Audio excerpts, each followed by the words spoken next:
Bonjour à toutes et bienvenue dans ce nouveau podcast de Femmes à part dans lequel aujourd'hui nous allons enfin aborder le sujet de la liberté. Vous me l'avez demandé assez souvent, c'est une notion que j'ai déjà abordée dans pas mal de podcasts et de conférences mais sans trop développer, donc là ça va vraiment être un podcast qui est consacré à ce thème. Alors je n'ai pas du tout la prétention de faire un traité philosophique, théologique, ni quoi que ce soit sur ce sujet de la liberté. Ça va vraiment être mes petites notes personnelles, ce qu'on peut aussi en tirer un peu par rapport à les conséquences que l'on peut en tirer par rapport au sujet qui nous intéresse, donc notamment par rapport aux femmes, par rapport à la modestie, par rapport à pas mal de choses qui se passent à l'heure actuelle dans notre société. Donc n'hésitez pas à compléter tout simplement, pourquoi pas corriger si je me trompe évidemment en commentaire, mais n'hésitez pas surtout à apporter votre pierre à l'édifice, j'allais dire, sur ce sujet qui est vraiment très très vaste, mais vraiment super intéressant et qui permet de comprendre énormément de choses qui se passent dans notre société actuellement. Juste avant de commencer ce podcast, je vous rappelle que il ne faut pas oublier de vous abonner à la chaîne pour être sûr de ne rien manquer et pour me soutenir et donner de la visibilité à mon travail, même laisser un petit commentaire, un petit pouce en l'air si le podcast vous plaît. N'oubliez pas ces petites choses qui me soutiennent énormément. Merci aux personnes qui me font des dons financiers, merci aux personnes qui prient pour moi, qui me soutiennent de plein de façons différentes. N'oubliez pas que vous pouvez aussi acheter mon livre, je vous mets le lien dans la description. Et si vous voulez du contenu exclusif, vous pouvez aussi vous abonner à la newsletter que j'envoie tous les dimanches.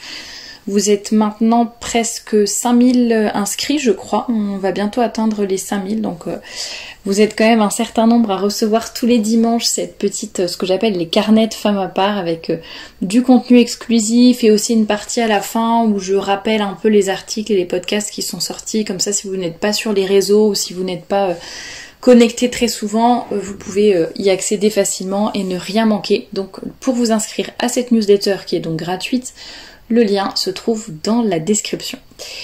Alors, par rapport à la liberté, beaucoup de personnes, en tout cas celles qui n'ont peut-être pas eu de cours de philosophie ou qui n'ont pas vraiment réfléchi à ce sujet-là, beaucoup de personnes pensent à tort que être libre, c'est faire ce que l'on veut. Être libre, c'est suivre un petit peu, je me sens libre quand je suis mes instincts, quand je ne me mets pas de barrières, quand on ne me met pas de barrières, quand j'agis comme je veux, quand j'ai l'impression d'être maître de mes actes, de mes pensées, de ce que je fais tout simplement. Dans la Déclaration des droits de l'homme et du citoyen, à l'article 4, la liberté, c'est faire tout ce... la liberté consiste à faire tout ce qui ne nuit pas à autrui. Et il y a aussi John Stuart Mill qui disait « La liberté des uns s'arrête là où commence celle des autres ». Donc en fait, c'est un petit peu... Chacun agit comme il veut, tant qu'on ne gêne pas trop l'autre, finalement. Et on arrive dans une société libérale et une société relativiste. C'est-à-dire qu'à force de dire... disons que la liberté devient une notion totalement subjective et propre à chaque individu, ainsi que la vérité, finalement. Et donc c'est pour ça que l'on aboutit très très très souvent au libéralisme, au relativisme, à tous ces... c'est pas vraiment des théories, mais c'est cet état d'esprit qui fait obstruction, finalement, à la vérité, tout simplement. Pour moi, vraiment, liberté et vérité sont vraiment liés. Et en fait, pour comprendre cela, on va dire que notre nature humaine est ordonnée vers une fin particulière qui lui est propre. Chaque objet, on va dire objet, bon, nous c'est la nature humaine, c'est différent, mais on peut parler pour les objets, par exemple, chaque objet a une fin qui lui est propre, c'est-à-dire un objectif, après je n'utilise peut-être pas forcément les bons mots, mais j'essaie de vous expliquer de façon assez simple en vous donnant des exemples. Un objet va avoir une fonction, voilà c'est le mot que je cherchais, une fonction particulière, une fin particulière. Une table va nous servir à poser des choses dessus, éventuellement manger, travailler, etc. Un lit va nous servir à nous reposer, à dormir, à nous allonger. Une chaise, ça va nous aider, ça va avoir la fonction ça va être pour qu'on s'assoie dessus. Et donc ça c'est, voilà, je vous ai cité quelques objets, mais pour notre nature humaine, donc homme comme femme, c'est pareil, nous avons une fin particulière. Et la liberté, vous voyez, il y a comme un cheminement entre ma nature, entre guillemets ma nature, et la fin à laquelle je suis ordonnée, ma fonction, mon objectif. Il y a comme un chemin que je peux faire pour atteindre cet objectif, ou même plusieurs chemins. Et en fait, comme nous sommes des êtres intelligents, les êtres humains sont en principe intelligents, tout du moins, notre liberté consiste à choisir finalement les moyens qui vont nous permettre d'atteindre notre fin. L'homme étant... Alors ça c'est des choses dont j'ai déjà parlé dans d'autres conférences, alors pas des podcasts mais des conférences, notamment la conférence dans laquelle je parle du rôle de la femme dans la cité et dans la famille. Je l'ai beaucoup développé, également dans une conférence que j'ai donnée à Rennes début juillet, donc vous les trouverez dans la playlist conférence, ça doit être la dernière ou l'avant-dernière de la playlist, mais vous verrez, c'est les conférences que j'ai données à Rennes, j'en parle un petit peu aussi, sur cette notion justement de voilà, quelle est notre fin ultime, le bien commun, ce à quoi on aspire et comment y parvenir. Donc évidemment, il y a plusieurs chemins, à nous de choisir le entre guillemets le meilleur, le plus court ou le plus efficace, ou voilà, tout simplement. Et contrairement aux animaux, peut-être un autre exemple pour vous faire comprendre que je viens d'entendre, je reprends un exemple que j'ai entendu dans une conférence sur la liberté justement. Les animaux vont avoir pareil, ils vont être ordonnés à une fin, mais comme ce ne sont pas des êtres intelligents, en tout cas pas, ils n'ont pas le libre arbitre que possèdent les êtres humains. Les animaux, par exemple, le conférencier donnait l'exemple d'un lion dans la savane qui a faim et qui voit une gazelle, et ben il va sauter dessus et la manger. Parce qu'il a faim, donc il ressent la faim dans son corps, et j'allais dire il ressent la faim dans ses yeux, enfin il voit quelque chose, et il ne peut pas s'empêcher en fait de la chasser et de la tuer.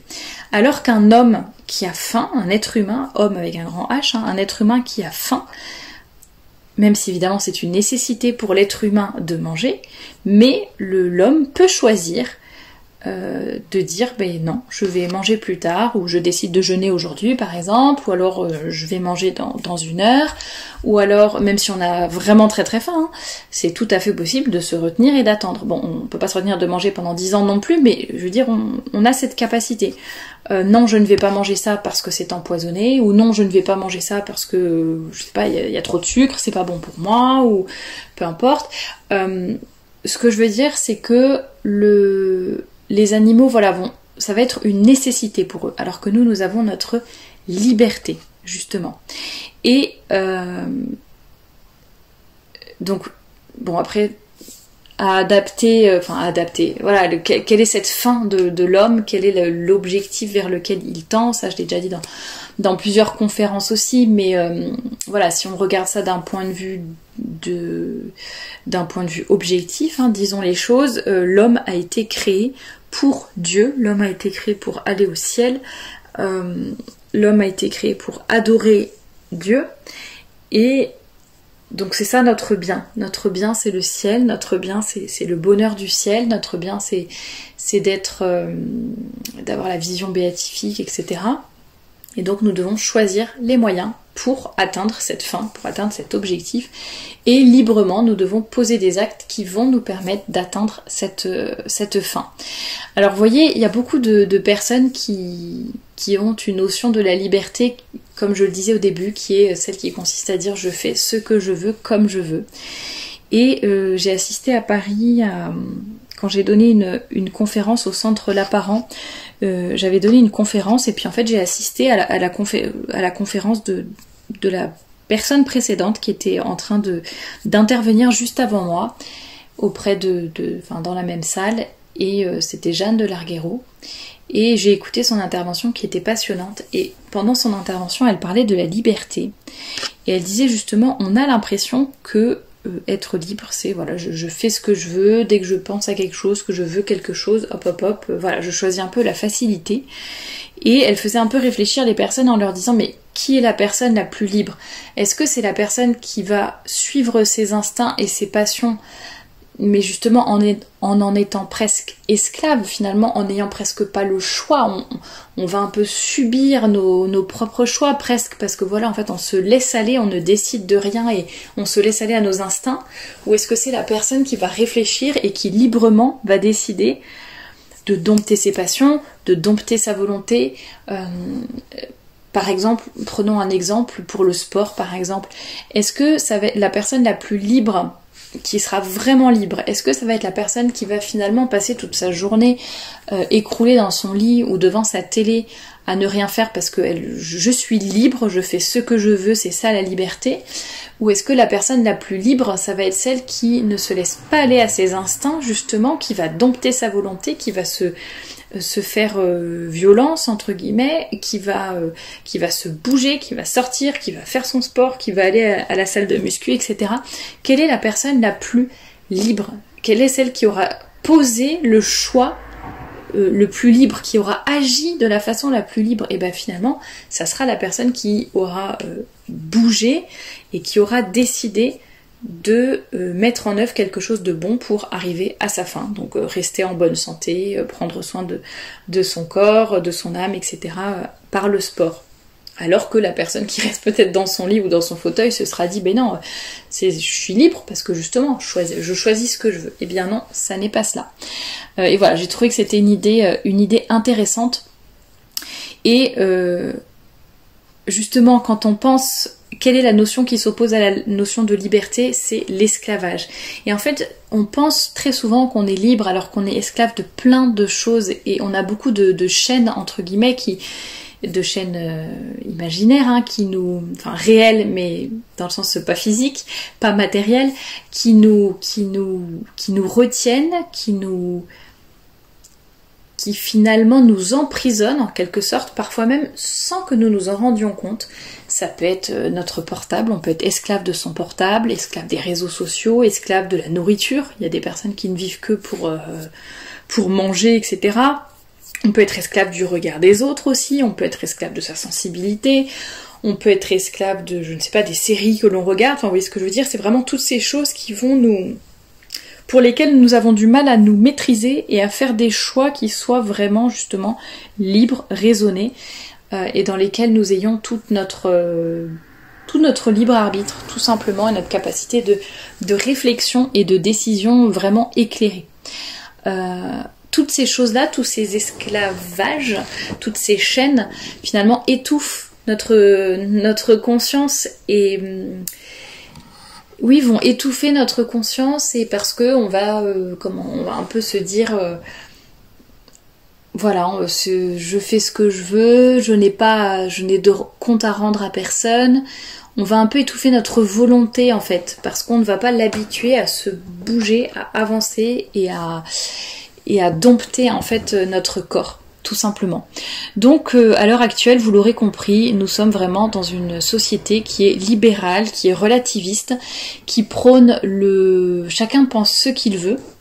Et ce que je trouve d'autant plus pernicieux et paradoxal aussi dans notre société, mais comme beaucoup de choses, c'est que soi-disant justement nous sommes dans une société de liberté complète, liberté de penser, liberté d'agir, enfin c'est vraiment chacun fait ce qu'il veut comme il veut, et même les choses les plus loufoques, ne serait-ce que pour mentionner tout ce qui arrive avec la théorie du genre, les non-genrés, les non-binaires, les ceci, les cela, enfin voilà, des choses complètement absurdes que l'on vient à respecter, et à dire non mais c'est bien, chacun fait ce qu'il veut, mais s'il est heureux comme ça c'est bon, et puis si c'est l'amour qui compte, ou c'est le fait de se sentir bien qui compte, enfin vous voyez, toujours tout est un peu toujours dans les sentiments finalement.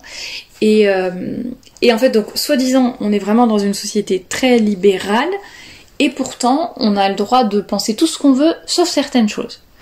Donc par exemple, pour prendre des exemples qui nous intéressent, enfin voilà, par rapport au sujet que j'aborde le plus souvent sur la chaîne, mais les féministes par exemple vont défendre des causes, mais alors les causes les plus extravagantes, les plus loufoques qu'ils soient, et en revanche, donc tout le monde a le droit de dire ce qu'il veut, toutes les femmes peuvent faire et dire ce qu'elles veulent, sauf, bah non, rester au foyer, s'occuper des enfants, bah non, ça va pas. Avoir une famille nombreuse, mais non. Quelle erreur. On peut être libre, mais pas à ce point-là. Bon, je caricature un petit peu, mais je pense que vous aurez compris l'idée. Toutes les erreurs possibles, imaginables, ont droit d'exister dans notre société, sont même mises en avant, sauf la vérité, finalement, avec un grand V. Pareil pour la religion, pareil pour... la vérité, tout simplement. Et c'est dans les évangiles que notre Seigneur disait « La vérité vous rendra libre ». Parce que justement, c'est le fait de considérer les choses telles qu'elles sont, donc en adéquation avec le réel, c'est seulement comme cela que nous serons libres, vraiment libres, et c'est en ayant cette adhésion entre notre nature et la fin à laquelle nous sommes ordonnés. C'est ça la vérité, c'est ça la liberté. Et tous ces mensonges, tous ces faux semblants, toutes ces théories qui consistent à dire mais fais ce que tu veux, quand tu veux, tu seras heureuse,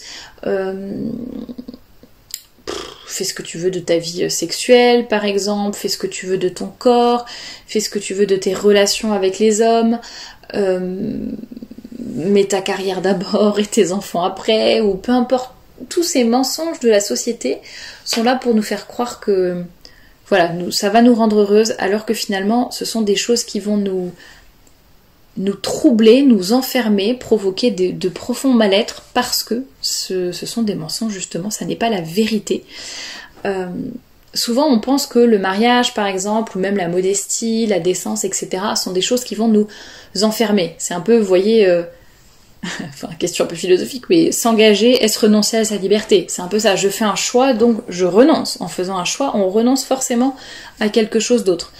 Si je choisis, je ne sais pas, d'habiter à Paris, eh ben je ne vais pas habiter en même temps dans le sud. Ou si je choisis je ne sais pas, de faire tel sport, je ne vais pas forcément pouvoir en faire tel autre. Ou voilà. Forcément, quand on fait un choix, ou si je choisis d'aller voir tel film au cinéma, je ne pourrais pas aller voir celui qui passe exactement en même temps dans la salle d'à côté. Donc faire des choix, c'est renoncer. Et on a parfois l'impression que le mariage, la modestie, la décence, tout ça, enfin plein de choses, plein de sujets, que ça va nous enfermer, ça va nous emprisonner, ça va nous priver de notre liberté justement. Beaucoup de femmes ont peur en se disant... eh bien par exemple, si je choisis de ne porter que des jupes et des robes et je renonce aux pantalons, et elles ont peur justement d'avoir moins de liberté, d'avoir moins de choix pour s'habiller, pour sortir, etc. Et finalement, moi, tous les témoignages que je reçois, au contraire, vont dans le sens de me dire, eh bien, c'est un choix, c'est un renoncement sur certaines choses, mais finalement, c'est ce qui nous a rendus vraiment libres. Et c'est ce qui nous a aidés à nous sentir vraiment bien, tous ces choix vestimentaires. Et là, une fois de plus, je reviens un petit peu sur ce qui se passe dans la société actuelle. J'en ai déjà parlé, par exemple, de l'uniformisation au niveau des tenues vestimentaires. On nous fait croire que c'est le moment de la liberté, que chaque femme fait ce qu'elle veut, mais finalement, tout le monde est habillé pareil. C'est jean, basket, voilà, et puis indécence et vulgarité. Mais tout le monde pareil, c'est une vraie uniformisation. Mais où est la liberté? Alors que justement les femmes qui font le choix de la décence, de la modestie, de la féminité, de l'élégance, que ce soit dans leur choix vestimentaire ou leur choix de vie, leur attitude, leur tenue, etc., ce sont des choix qui les rendent libres et elles se sentent beaucoup mieux après, alors que si on regarde en surface, si on regarde en apparence, on va se dire non mais attends, elle porte plus de pantalon, t'imagines tout ce qu'elle pourra plus porter, enfin déjà tu rentres dans un magasin. Pour illustrer ça, c'est très facile de comprendre. Imaginez-vous rentrer dans un magasin lambda, on va dire, une marque lambda, vous rentrez dedans. Alors déjà, vous supprimez tous les pantalons, ensuite vous supprimez tout ce qui est indécent, vous supprimez tout ce qui est vulgaire et tout ce qui n'est pas élégant. Si vous ne gardez que les choses qui sont féminines, élégantes dans le magasin, ça va restreindre un petit peu vos choix. Et si en plus après vous faites attention aux couleurs qui vous vont moins, aux coupes qui vous mettent en valeur, qui mettent en valeur ou pas votre silhouette, bon là déjà vous n'allez pratiquement plus rien pouvoir acheter, mais d'un autre côté vous aurez des choses qui vous mettent en valeur, dans lesquelles vous serez à l'aise, qui vont mettre, en valeur à la fois votre corps et à la fois votre âme, qui vont transmettre le bon message, qui vont être en adéquation entre ce que vous pensez, vos valeurs et ce que vous voulez montrer au monde, entre qui vous êtes et l'image que vous renvoyez aux autres, à ceux que vous allez croiser par la suite. Et ça, c'est la vraie liberté, parce que c'est aussi la vérité, et parce que vous choisissez les moyens pour atteindre votre fin, pour atteindre votre objectif, parce que voilà, vous êtes une femme, donc vous vous habillez comme une femme, etc., etc. Donc vous voyez, c'est plein de choses comme ça, mais qui sont vraiment intéressantes, et il faut garder ce repère de la vérité. La vérité qui nous rendra libres, comme je l'ai dit, et par opposition au relativisme notamment.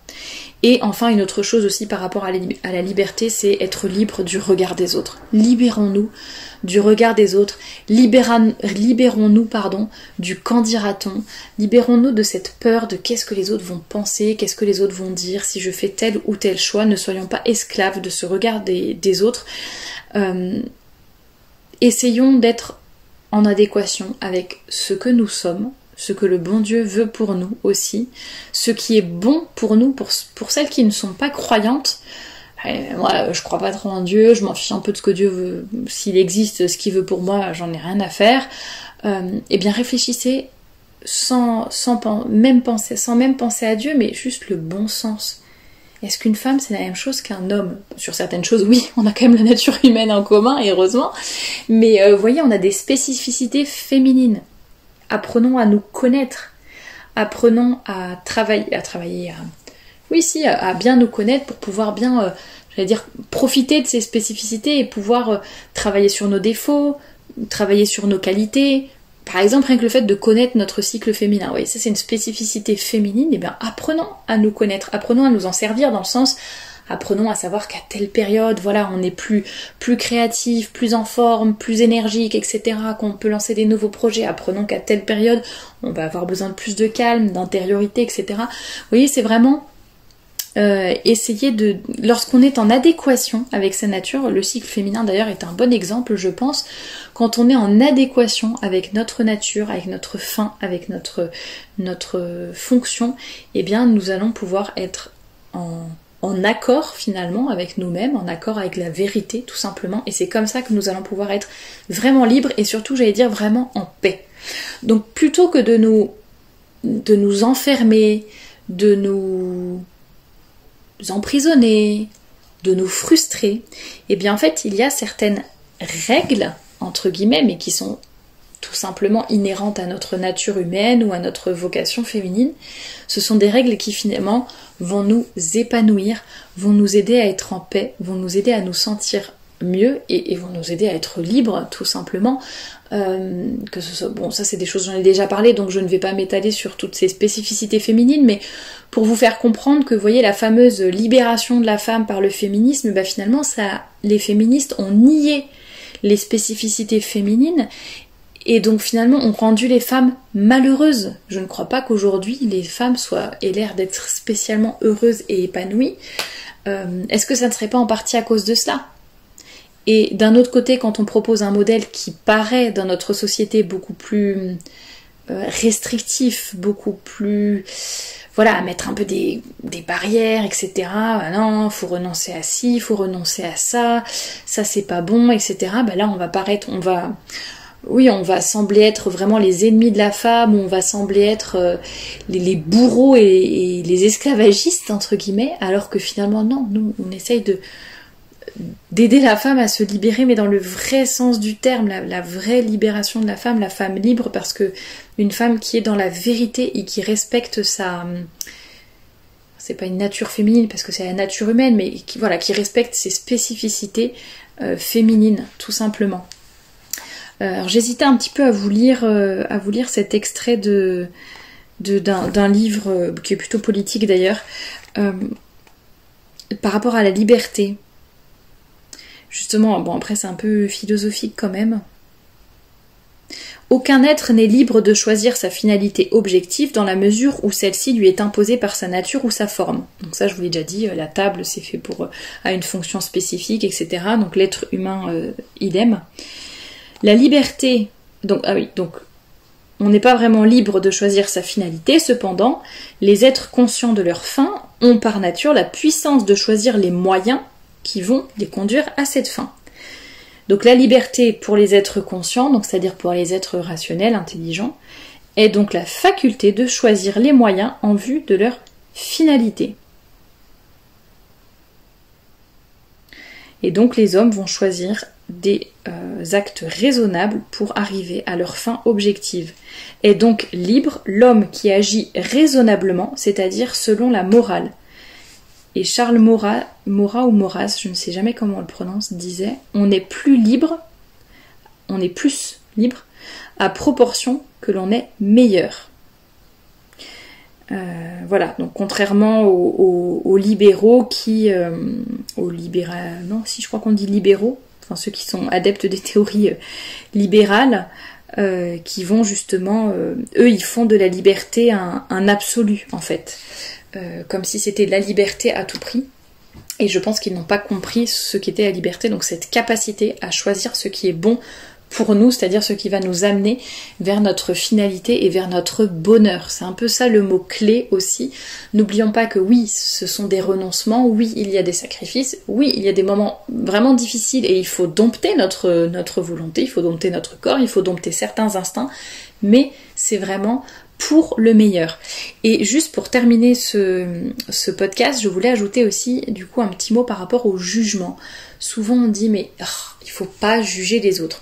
Parfois rien que le fait que j'énonce certaines vérités, c'est un jugement pour les autres. C'est mauvais parce que en disant qu'il n'y a que telle chose qui est vraie ou que c'est ça la vérité et ça c'est une erreur, ça veut dire que je fais un choix en fait, je pose un choix et je ne suis pas dans le relativisme où je ne dis pas chacun choisit, chacun fait que... Bon, si, chacun va choisir finalement s'il adhère à cette vérité ou pas, mais toujours est-il que c'est la vérité. Donc s'il y a une table, c'est une table, et que vous dites non je suis désolée, ça n'est pas une table, c'est un lit, ou ça n'est pas une table, c'est un verre, ou c'est un bol, eh bien, entre guillemets, libre à vous de ne pas voir la vérité et de vous tromper, mais cependant ça n'enlèvera pas que ça c'est une table et ça n'est pas un bol en fait. Donc par rapport à la modestie, à la féminité, etc. et à tous les sujets que j'aborde sur la chaîne, non, ce ne sont pas des jugements où quand on dit bah, écoutez ça c'est bien, ça c'est pas bien, ou ça c'est la vérité, ça c'est l'erreur. Est-ce que ça veut dire qu'on se croit au-dessus des autres? Est-ce que ça veut dire que l'on juge la personne? Est-ce que ça veut dire que on est supérieur ou quoi que ce soit, ou que tous les autres vont aller en enfer? Non, pas du tout. Mais en attendant, je ne suis pas relativiste, je ne suis pas libéraliste. Si vous cherchez ce genre de contenu, vous n'êtes pas du tout sur la bonne chaîne. Donc il y a un moment donné, il faut dire les choses. On peut les dire avec beaucoup de charité, on peut les dire avec beaucoup de bienveillance, on peut enrober comme on veut. À la fin, les personnes se vexeront quand même de toute façon, enfin certaines personnes, parce qu'il y a des personnes qui ne veulent pas admettre la vérité, il y a des personnes pour qui la vérité est trop insupportable, il y a des personnes qui font un mauvais usage de leur liberté, et pour qui vous êtes un juge finalement.